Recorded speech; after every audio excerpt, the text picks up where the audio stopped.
سکتے ہیں، نیکیاں کر سکتے ہیں، زیادہ سے زیادہ نیکیاں کریں، کیونکہ اس میں سے ان نیکیوں میں سے ایک نیکی کی طرف انہوں نے توجہ دلائی کہ یہ جو نیکیاں، ایمانیات اور یہ اچھائیاں ہم نے اختیار کر لی، تو ایک چیز اس کے ساتھ اور بہت ضروری ہے جو ہمارے سماج کی ترقی، زندہ رہنے اور اللہ کی رحمت آنے اور ہماری دعاؤں کے قبول ہونے کے لیے ضروری ہے۔ یہ میں اضافہ کر رہا ہوں، انہوں نے ذکر کیا کہ اس میں سے ایک نیکی ہے نیکی کا حکم دینا اور برائی سے روکنا۔ جس شخص نے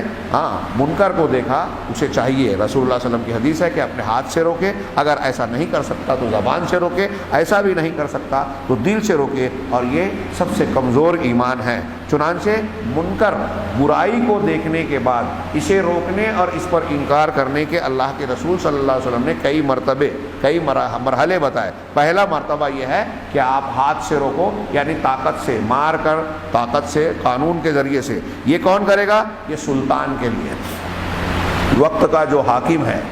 ہمارا، یعنی جو خلیفہ ہوگا یا مسلمانوں کا حاکم ہوگا، صاحب اقتدار، اس کے پاس پاور ہے کہ وہ ہاتھ سے برائیوں کو روکے گا، یعنی سزا دے گا نہ کرنے پر، برائیوں کے کرنے پر، تو وہ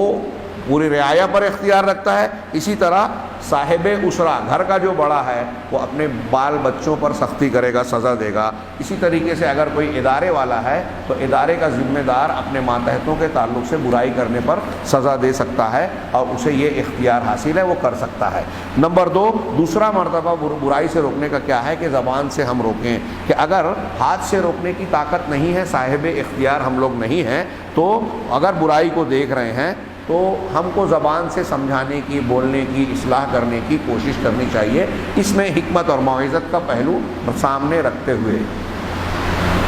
پہلا والا مرتبہ جو ہے وہ ہر ایک کے کام کا نہیں ہے، جیسا کہ آج کل کچھ نوجوان یہ کہتے ہیں کہ ارے اس نے ایسا گناہ کیا تو اس کو گولی مار دو۔ یہ گولی مارنے والی سزا، قتل والی سزا، ہاتھ کاٹنے والی سزا، یہ جس کے پاس پاور ہے وہ دے گا، عوام نہیں دیں گے۔ تو دوسری چیز یہ ہے کہ برائی کو دیکھ کر زبان سے سمجھا کر روکے۔ تیسرا مرتبہ یہ ہے کہ اگر کوئی شخص جو ہے خوف ہے کہ اگر میں ہاتھ سے روکوں گا، زبان سے بولوں گا تو میرے اوپر جو ہے کوئی مصیبت آ سکتی ہے، مجھ کو جیل میں ڈالا جائے گا، ہوتا ہے نا کہ تقریر کر دی تو اٹھا لیا گیا، جیل میں ڈال دیا جائے گا، یا اس قسم کی کوئی بات ہوگی۔ اب اگر آپ تقریر کر رہے ہیں، بول رہے ہیں، فائدہ کچھ نہیں ہو رہا ہے، الٹا نقصان ہو رہا ہے، تو ایسی صورت میں یہ عقل مندی نہیں ہے، بہادری نہیں ہے کہ آپ بلا وجہ بیان کریں۔ اگر آپ کسی برائی کی اصلاح کرنے جا رہے ہیں، مثال کے طور پہ اگر میں سوچوں کوئی آدمی، کوئی بندہ یہ کہے کہ حضرت ابراہیم علیہ السلام نے بتوں کو توڑا تھا، اب آپ اور میں چلیں اور کسی مندر میں جا کے اگر آج کی تاریخ میں بت کو توڑتے ہیں تو کیا یہ صحیح ہوگا؟ سوچئے۔ اب کرنے والا آدمی یہ بولے جیسے وہ طالبان نے کیا تھا، کرنے والا یہ آدمی بولے کہ نہیں، حضرت ابراہیم نے تو بتوں کو توڑا تھا نا، تو ہم کو بھی توڑنا چاہیے۔ ایسے ہی کوئی کہے کہ اللہ کے رسول صلی اللہ علیہ وسلم نے، حضرت علی کی روایت ہے کہ ابو الحیاج سے کہا کہ میں تم کو اس کام پہ نہ بھیجوں جس پر مجھے رسول اللہ صلی اللہ علیہ وسلم نے بھیجا تھا، وہ یہ کہ کوئی بھی پختہ اور پکی قبر دیکھو تو توڑ دو۔ تو آج آپ ان گروپ بنا کر چلیں کہ اللہ کے رسول کی حدیث میں ہے پکی قبروں کو توڑ دینا چاہیے۔ اب قبرستان میں ہم چل کے پکی پختہ قبروں کو توڑیں گے، چلے گا؟ کر سکتے ہیں ہم لوگ؟ یہ آپ لوگوں سے پوچھ رہا ہوں، نہیں کر سکتے۔ اگر ہم وہ کرنے جاتے ہیں تو فائدہ ہوگا یا نقصان ہوگا؟ پکی قبروں کے خاتمے والا فائدہ تو نہیں ہوگا، لیکن اس کے جواب میں جو فتنہ اٹھے گا، فساد پھیلے گا، جھگڑا ہوگا، وہ کہیں اس سے بڑا ہوگا۔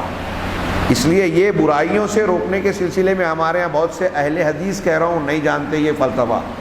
کہ اگر آپ کچھ نیکی کا حکم ایسے دینے جائیں کہ اس نیکی کا حکم دینے کا فائدہ نہ ہو بلکہ اس سے بڑے فتنے کا ڈر ہو، تو ایسے موقع پر نیکی کا حکم دینا منع ہے،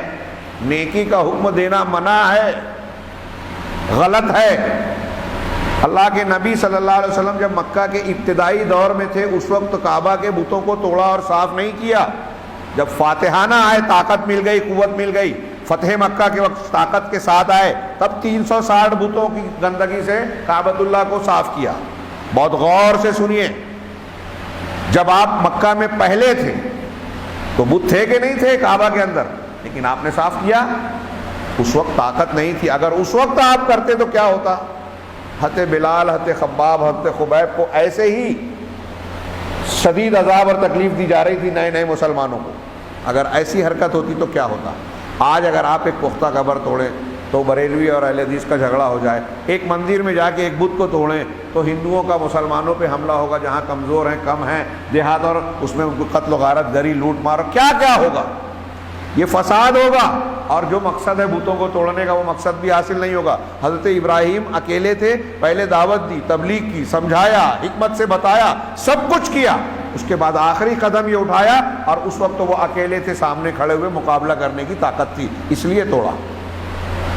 ہمارے حالات ویسے نہیں ہیں، اور ہم نے ابھی وہ دعوت و تبلیغ کا وہ مرحلہ طے بھی نہیں کیا، اور توڑنے کے بعد حضرت ابراہیم نے جا کے سامنے بات کی اور کہا کہ یہ جو ٹوٹ گئے ہیں اپنے آپ کو نہیں بچا سکے، تم کو بتا نہیں سکتے کہ کس نے توڑا، تو جو بول نہیں سکتا، جو بچا نہیں سکتا اپنے آپ کو، تم اس کی عبادت کرتے ہو، جو تمہارا اپنے آپ کو نہیں بچا سکتے وہ تمہارا نفع نقصان کیسے کریں گے۔ یہ سمجھانا مقصد تھا حضرت ابراہیم کا، اور سمجھا لیا، قوم کی سمجھ میں بھی آ گیا۔ یہ الگ بات ہے کہ ان کے پنڈت نے کہا کہ ارے یہ تم کو تمہارے باپ دادا کے دین سے پھیرنا چاہتے ہیں، وہ پھر سے عقل کی اور ابراہیم کی سمجھی ہوئی بات کو بلا بیٹھے۔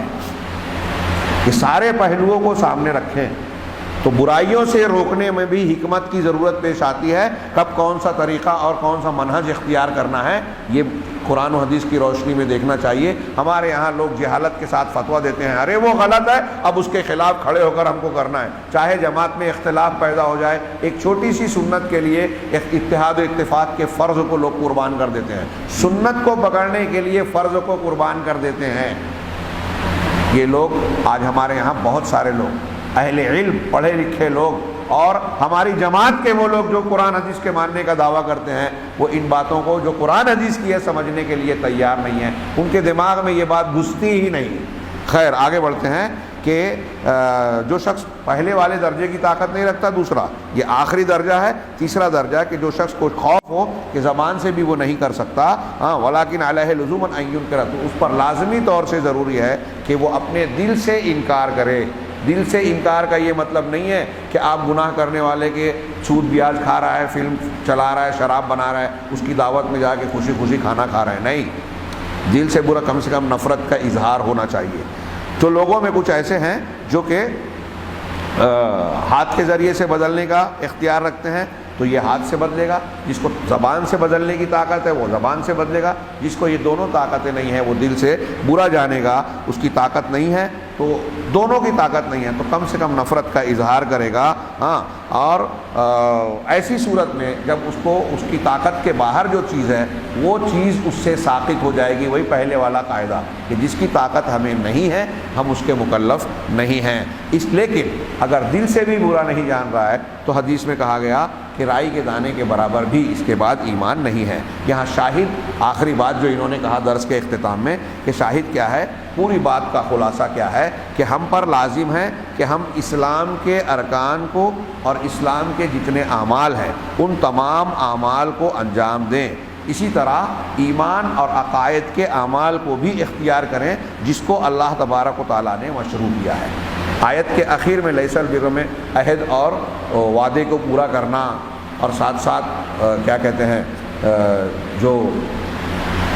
تکلیف، مصیبت، پریشانی، دکھ، درد کی حالت ہوتی ہے اس میں صبر کرنے کا بھی ذکر ہے۔ انہوں نے اس پر بحث نہیں کی لیکن وہ بھی اس ایمانیات میں اور شریعت کے احکامات میں شامل ہے،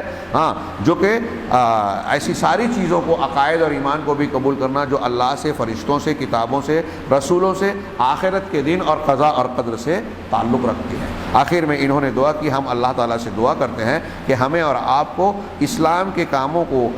انجام دینے اور اسلامی عقائد اور اعمال کو جن کو اللہ اور رسول نے مشروع کیا ہے، حکم دیا ہے، ان کو انجام دینے کی ہمیں توفیق عطا فرمائے، اور ہمیں محمد صلی اللہ علیہ وسلم کے